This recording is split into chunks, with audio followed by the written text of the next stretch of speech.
Jean-Claude Van Damme vs. Steven Seagal. The truth behind the legend. You won't believe what happened when two of Hollywood's biggest martial arts stars nearly came to blows, and one of them walked away. Literally. No cameras, no choreography, just egos, tension, and a challenge that could have settled years of trash talk in one night. Back in the late 80s and early 90s, Jean-Claude Van Damme and Steven Seagal were everywhere. Action movies were booming, and these two were leading the charge, each with their own vibe. Van Damme, flashy kicks, killer splits, and legit fighting chops. Seagal, stoic stares, aikido throws, and stories. Lots of stories. But behind the scenes, this wasn't just healthy competition. Nope, this was real beef.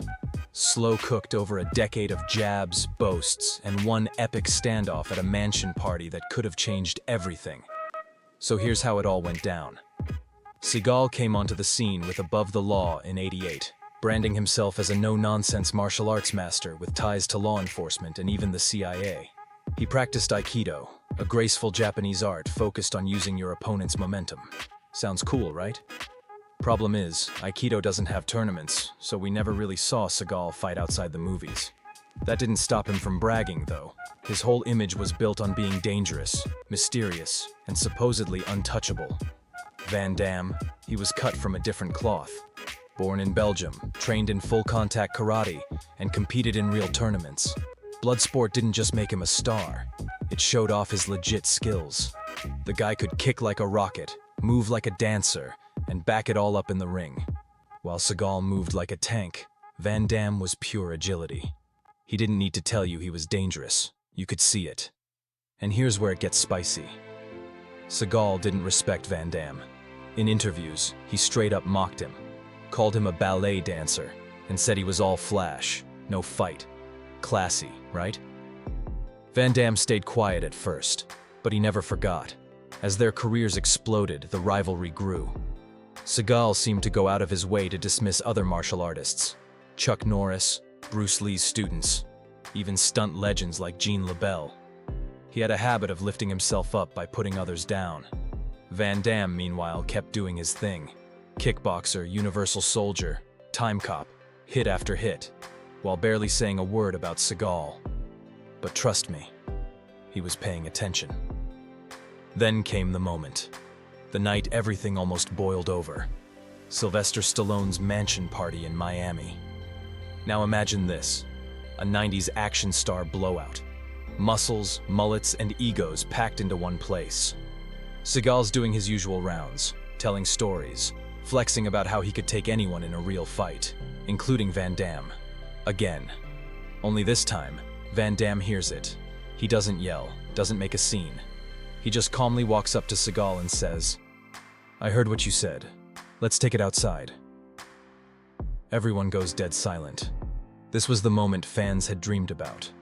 Van Damme versus Seagal. No stunt doubles, no scripts, just fists and pride. And what does Seagal do? He laughs it off, tries to brush it away like it's a joke. Van Damme pushes again, more serious this time. Still, Seagal refuses. Not only does he not fight, he leaves the party. Van Damme even followed him later that night, offering him a second chance. Seagal declined. Again. According to Stallone, it was one of the wildest things he'd ever witnessed. And for Seagal, it was the moment the curtain started falling. His carefully crafted image as the ultimate martial artist took a serious hit. Fans started asking, if he's really that tough, why didn't he step up? Meanwhile, Van Damme didn't need to gloat. He'd made his point. He showed up. He was ready. He stood eye to eye with his loudest critic, and that critic backed down. In the years after, Van Damme kept it classy. He never went on a smear campaign, never tried to humiliate Seagal. But in interviews, when asked about him, Van Damme would smile, maybe raise an eyebrow, and say just enough to make the message clear. "Some people talk," he'd say. "Others prove themselves. No names, no drama, just facts."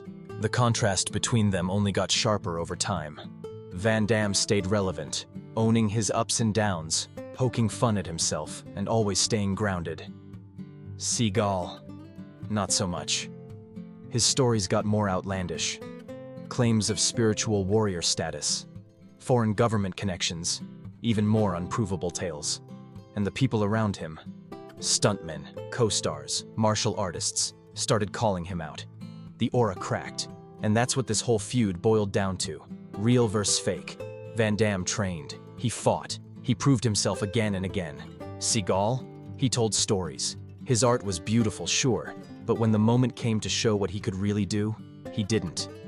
So who came out on top? Easy. The guy who didn't have to shout. The one who stood up when it mattered. The fighter. And now I'm throwing it to you. What matters more in a hero?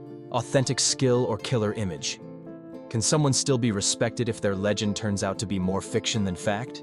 Drop your thoughts in the comments, hit that like button if you enjoyed the story, and don't forget to subscribe for more behind-the-scenes Hollywood showdowns. Catch you in the next one.